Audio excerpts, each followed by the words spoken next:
जय हिंद दोस्तों। स्वागत है आप सबका अपने चैनल स्कूलिंग एजुकेशन पे। दोस्तों, जैसे कि सीटेट की जो एग्ज़ाम तिथि है, सीटेट जनवरी 2024 की जो एग्ज़ाम तिथि है वो आ चुकी है।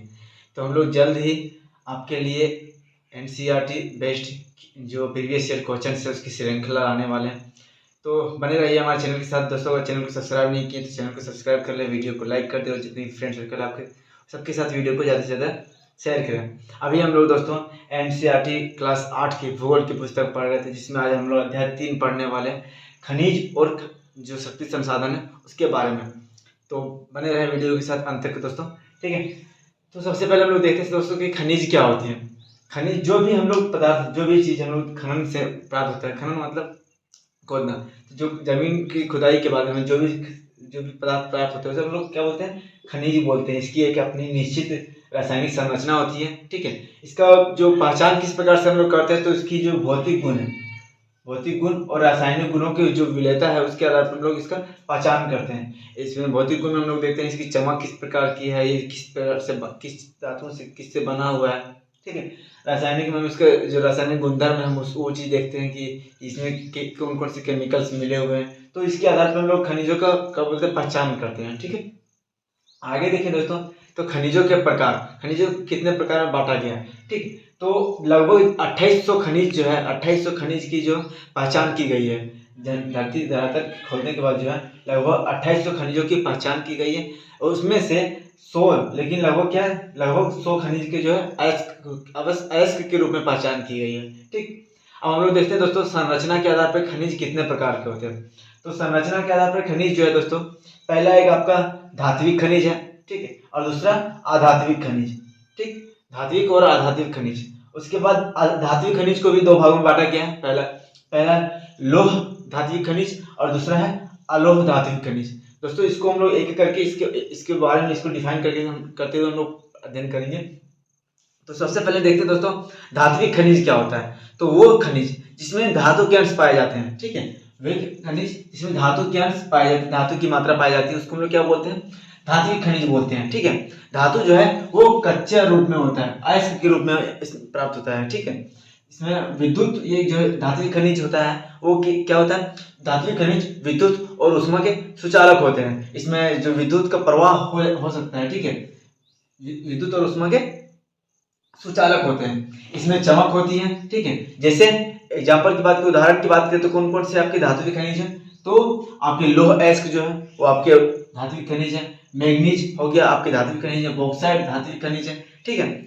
आगे देखें धात्विक खनिजों में अभी इसका वर्गीकरण किया गया। अभी मैंने बताया धात्विक खनिजों में क्या किया गया, वर्गीकरण किया गया। पहला लोह धात्विक खनिज और दूसरा अलोह धात्विक खनिज। तो लोह धात्विक खनिज क्या होता है, जिन धात्विक खनिजों में लोह अंश की मात्रा होती है, ठीक है, लोह अंश की मात्रा होती है, उसको हम लोग क्या बोलते हैं, लोह धात्विक खनिज। जैसे लोह अयस्क और मैग्नीज, ठीक है। और उसी तरह जिस धातुओं में लोह तत्व की मात्रा नहीं होती है, लोह तत्व नहीं होते हैं, तो उसको हम लोग अलोह धात्विक खनिज बोलते हैं। ये भी धातु होते हैं लेकिन अलोह धात्विक खनिज, जैसे सोना हो गया, चांदी हो गया, शीशा हो गया, इसमें लोह की अंश नहीं होती, इसलिए इसको क्या बोला गया, अलोह धात्विक खनिज, ठीक है। अब नेक्स्ट जो है अधात्विक खनिज। अधात्विक खनिज क्या होता है दोस्तों, जिन धातुओं में जिन खनिजों में धातुओं की प्रधानता नहीं होती, धातु नहीं होते, ठीक है, जिन जिन खनिजों में धातुओं की प्रधानता नहीं होती है उसको हम लोग अधात्विक खनिज बोलते हैं, ठीक। जैसे उदाहरण की बात करें तो आपका अब्रक हो गया, जिप्सम हो गया, चूना पदार्थ हो गया, चूना पत्थर हो गया, ये सारे क्या आपके अधात्विक खनिज हैं, ठीक है। वैसे खनिज जिनमें ऊर्जा प्राप्त होती है उसको हम लोग ऊर्जा संसाधन भी बोलते हैं, ऊर्जा संसाधन बोलते हैं, ऊर्जा शक्ति संसाधन भी बोलते हैं। जिन जिन खनिजों से हमें ऊर्जा प्राप्त होती है, ठीक है, जिन खनिजों से हमें ऊर्जा प्राप्त होती है उसको क्या बोलते हैं, ऊर्जा संसाधन या ऊर्जा शक्ति संसाधन। जैसे हो गया कोयला, पेट्रोलियम, प्राकृतिक गैस, आपके क्या है, ये ऊर्जा के संसाधन, ऊर्जा शक्ति संसाधन है, ठीक है। हम लोग देखते हैं दोस्तों जो कोयला है, पेट्रोलियम, ये अभी आपके आधारित खनिज में आते हैं, ठीक। दोस्तों आगे देखें हम लोग, तो खनिजों का निष्कर्षण किसे कहते हैं, मतलब जो धरातल के अंदर जो खनिज अवेलेबल है उसको हम लोग धरातल पे कैसे लाते हैं। तो उसके 3 विधियां हैं दोस्तों। सबसे पहले हम लोग 3 प्रकार से हम लोग देखते हैं कि खनिजों को हम लोग प्राप्त करते हैं, ठीक है, या खनिज हम लोग धरातल से निकालते हैं। पहला विधि है खनन विधि, मतलब जमीन खुदाई करके ठीक है, प्रवेधन विधि और आखनन विधि, ये 3 विधियां हैं जिसके द्वारा हम लोग खनिजों का निष्कर्षण करते हैं, धरातल पे लाते हैं। ठीक है, तो सबसे पहले देखते हैं खनिज खनन क्या है। तो पृथ्वी के सतह की जो नीचे जो सेल है उसमें जो दबे हुए जो खनिज है उसको बाहर निकालना को क्या कहलाता है, खनन कहलाता है। ठीक है, खनन कहलाता है। पृथ्वी की सतह से नीचे जो दबे खनिज जो है वो उसको बाहर निकालना खनन कहलाता है। ठीक है, इसकी ये 2 प्रकार से हम लोग देखते हैं। जो खनिज जो बाहर निकाला जाता है वो 2 प्रकार से होता है। तो कौन कौन सा प्रकार है, एक विवृत खनन या फिर खुला खनन भी इसको बोलते हैं। ठीक है, एक कुपिक खनन, ठीक, कुपिक मतलब जो गड्ढा खोद कर निकालते हैं गहराई तक। ठीक, विवृत खनन क्या है ये देखते हैं। तो जब धरातल में जो खनिज है वो कम गहराई में स्थित होता है तो हम लोग विवृत खनन या फिर खुला खनन करते हैं। ठीक है, जब कम गहराई पर स्थित हो तो पृथ्वी की सतह से इसको निकालना आसान होता है। ठीक है, खनिजों को निकालना क्या कहलाता है, आपका विवृत खनन कहलाता है।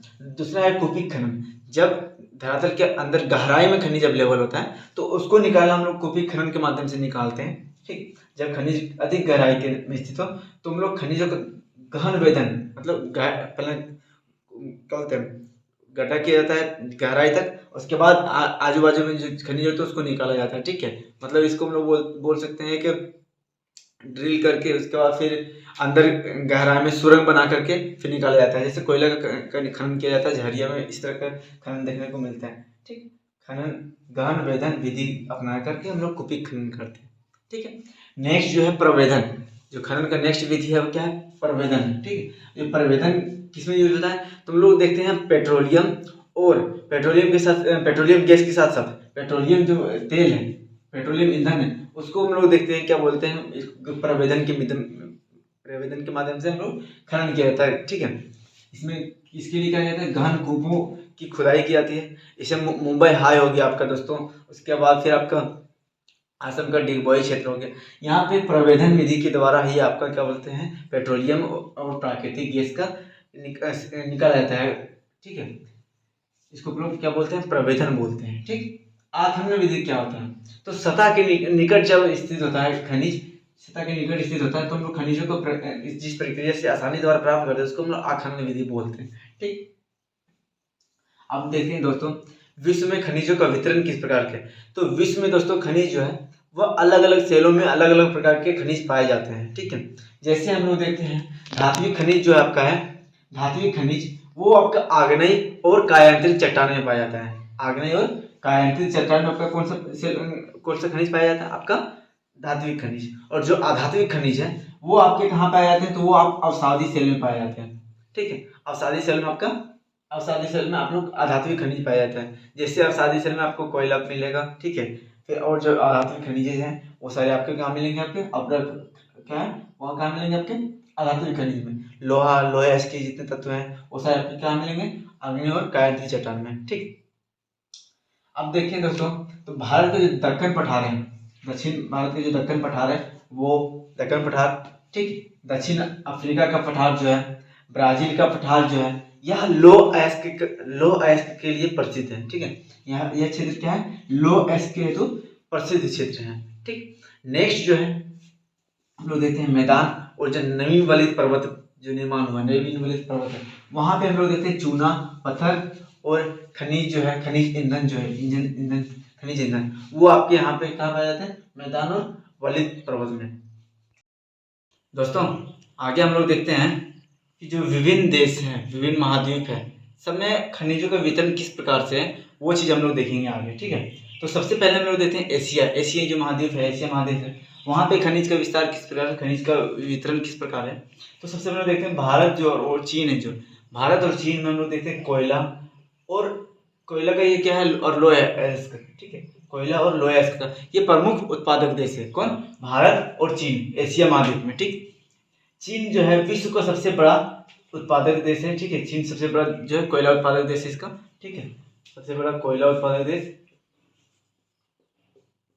ठीक, जो मध्य पूर्व देश हम लोग देखते हैं, जो मध्य पूर्व जिसमें हम लोग देखते हैं कौन कौन से देश आते हैं आपके, ईरान, इराक, सऊदी अरब, कुवैत, यूएई, ये सब जो देश हैं वहाँ पे आप लोग देखते हैं अभ्रक, तांबा, यूरेनियम, टीन, खनिज तेल, इसका प्रमुख भंडार जो है आपका मध्य पूर्व के देशों में है। ठीक है, इसमें कौन कौन से देश आते हैं आपके, ईरान, इराक, सऊदी अरब, कुवैत, ठीक है, इसका फिर यूएई, सब जो देश है, अरब देश जिसके नाम से जाना जाता है, उसमें हम लोग देखते हैं इससे खनिज तेल का भंडार बहुत ज़्यादा पाया जाता है।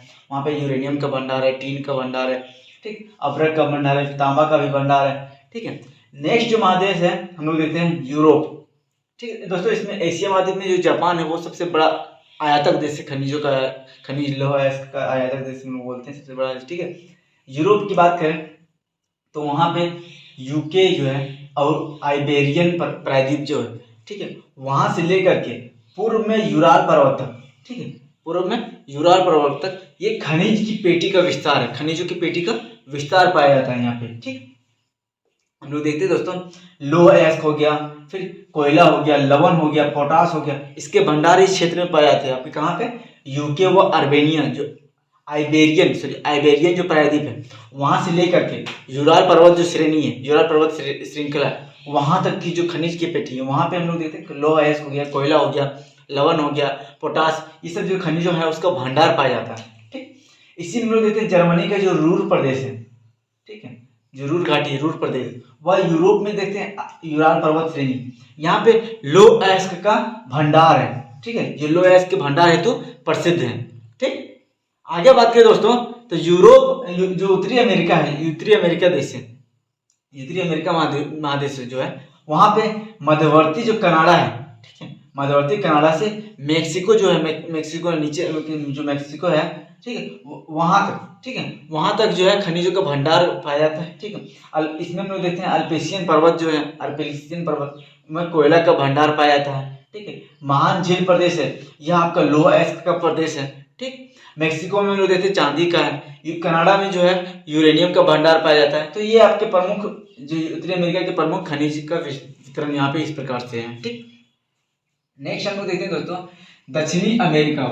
दक्षिणी अमेरिका में क्या है, तो दक्षिणी अमेरिका का ब्राजील का पठार और एंडीज पर्वत श्रृंखला, ये प्रमुख खनिज के भंडार क्षेत्र हैं, ठीक है, प्रमुख खनिज क्षेत्र हैं हम लोग देखते हैं इसमें, ठीक। यहाँ पे जो देखते हैं लो एस्क जो है, लो एस्क, मैग्नीज, अब्रक, खनिज तेल, तांबा, पोटास, ये इन सभी खनिजों का जो है भंडार आपका कहाँ पे, जो ब्राजील का पर्वत हो गया, एंडीज पर्वत श्रृंखला है, यहाँ पे खनिज क्षेत्र में हम लोग इसका भंडार देखते हैं, ठीक। जो ब्राजील है जो विश्व का सबसे बड़ा लो एस्क उत्पादन देश है, ठीक है, ब्राजील जो है आपका विश्व का सबसे बड़ा लो एस्क उत्पादक देश है। एग्जाम से पूछा जाता है, महत्वपूर्ण प्रश्न है कि विश्व का सबसे बड़ा लो एस्क उत्पादन देश कौन सा है, तो ब्राजील है। चिली और पेरू जो है वो मुख्यतः तांबा उत्पादन के लिए क्या बोलते हैं, अग्रणी है, यहाँ पे प्रसिद्ध है तांबा उत्पादन के लिए। चिली में एक दो जगह है दोस्तों, एस्कोनाडिडा और कोलाहोसी, ठीक है, एस्कोनाडिडा और कोलाहोसी। एग्जाम्स के लिए महत्वपूर्ण प्रश्न है कि ये तांबा खनन का क्षेत्र है, ठीक है, विश्व का प्रमुख तांबा खनन क्षेत्र में हम लोग चिली में देखते हैं। तो ये दो क्षेत्र हैं, नाडिडा और कोलाहोसी, ठीक। एग्जाम से प्रश्न पूछे जाते हैं तो याद रखेंगे इसको। विश्व का सबसे बड़ा खनन केंद्र के रूप में जाना जाता है, ठीक। वेनेजुएला जो है, वेनेजुएला हम लोग देखते हैं किस लिए प्रसिद्ध है, तो यह खनिज तेल का भंडार के लिए प्रसिद्ध है वेनेजुएला, ठीक है। ऑस्ट्रेलिया की बात करें, ऑस्ट्रेलिया महाद्वीप में, तो ऑस्ट्रेलिया महाद्वीप में जो दोस्त जो है वह यह बॉक्साइट का सबसे बड़ा उत्पादक देश है। विश्व का सबसे बड़ा उत्पादक किसका उत्पादक, तो बॉक्साइट का सबसे बड़ा उत्पादक देश है, कौन है, तो ऑस्ट्रेलिया है आपका।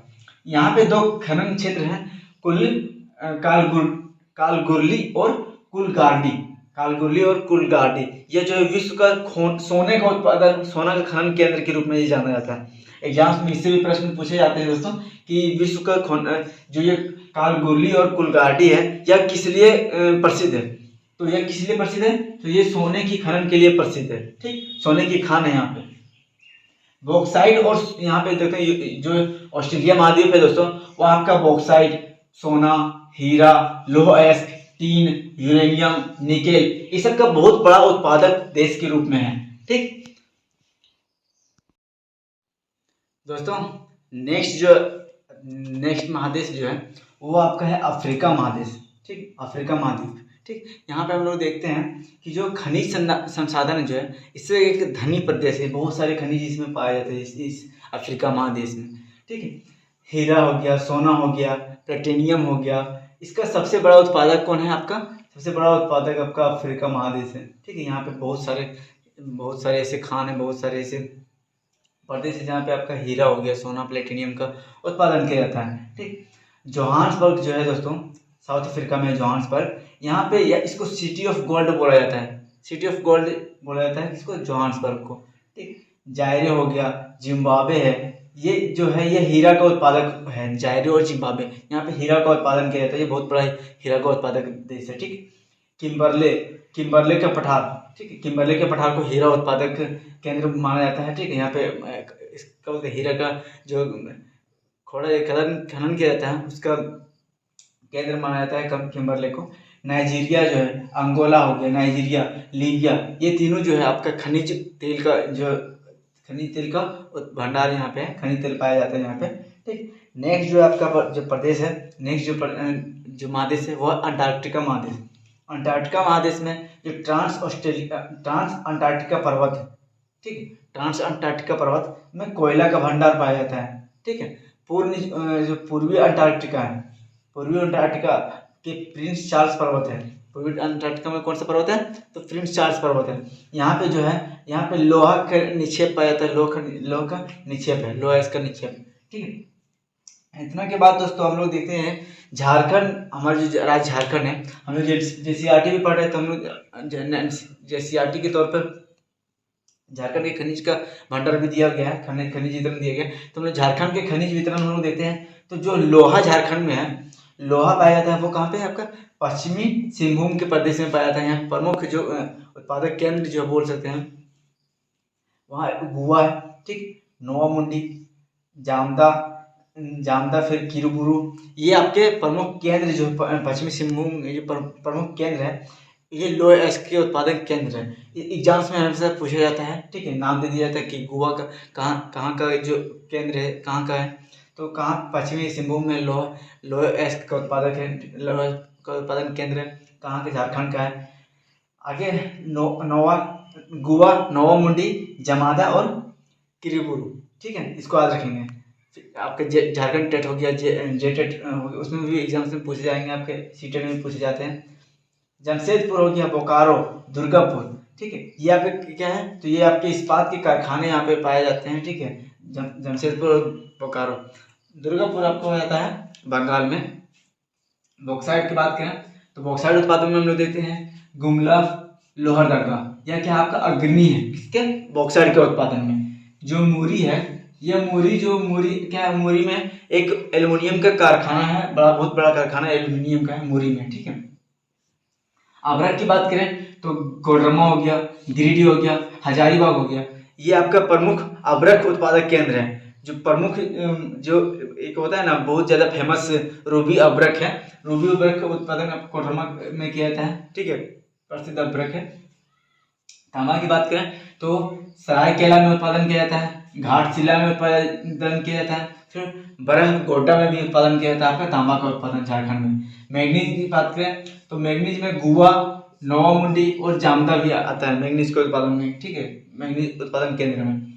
सोना की बात करें तो सोना कहाँ पे पाया जाता है? तो स्वर्ण रेखा नदी जो है रांची के आसपास जो गुजरती स्वर्ण रेखा नदी, तो स्वर्ण रेखा नदी की जो रेत है उसमें अल्प मात्रा में पाया जाता है सोना। ठीक है, चूना पत्थर की बात करें तो चूना पत्थर आपका पलामू और रामगढ़ है, ये आपके प्रमुख चूना उत्पादन केंद्र है। एक बार इसको फिर से रिवीजन कर लेते हैं दोस्तों, हमेशा JTET में आता है प्रश्न और CTET में प्रश्न आने वाला प्रश्न है। लोहा का केंद्र जो पश्चिमी सिंहभूम है वहाँ आपका गुवा, नोवामुंडी, जामदा और किरीबुरु। ठीक है, बॉक्साइट में गुमला, लोहरदगा अग्रणी है। मूरी एल्युमिनियम कारखाना कहाँ मूरी में है? ठीक है, एल्युमिनियम कारखाना। अभ्रक में देखते हैं कोडरमा हो गया, गिरिडीह हो गया, हजारीबाग हो गया। कोडरमा रूबी अभ्रक का उत्पादन करता है। तांबा की बात करें तो सरायकेला, घाटशिला, बरहगोड्डा। मैग्नीज की बात करें तो गोवा, नोवामुंडी और जामदा। ठीक है, सोना की बात करें तो स्वर्ण रेखा नदी की रेत की मात्रा में अल्प मात्रा में। चूना पत्थर की बात करें तो पलामू और रामगढ़। ठीक है, इतने के बाद हम लोग देखते हैं दोस्तों खनिजों का उपयोग किन रूप में हो रहा है, कहाँ पे हो रहा है। तो खनिजों का उत्पादन हम देखते हैं सभी उद्योग जो है, कई उद्योग है वहाँ पे आपका खनिज का उत्पादन, खनिज का उपयोग किया जाता है कि कहाँ पे? उद्योगों में किया जाता है। मानव समाज के जो है खनिज की जो उत्पादन के बिना हम लोग अगर मानव समाज की कल्पना नहीं कर सकते, विकसित समाज की कल्पना नहीं कर सकते हैं, ठीक है। खनिज के बगैर मानव उत्थान की, जो मानव डेवलपमेंट की बात है, वो एक कल्पना मात्र ही है, ठीक है। तो शक्ति ये होगी। खनिज के संरक्षण अब क्यों आवश्यक है, हम लोग देखते हैं दोस्तों, खनिज क्या है, एक आणविकरणीय संसाधन में हम लोग पिछले कक्षा में पढ़ चुके हैं, संसाधन की कक्षा में, कि खनिज कितने का वर्गीकरण, संसाधन का वर्गीकरण नवीकरणीय और आणविकरणीय संसाधन के रूप में होता है। तो खनिज भी आपका क्या है, एक आणविकरणीय संसाधन।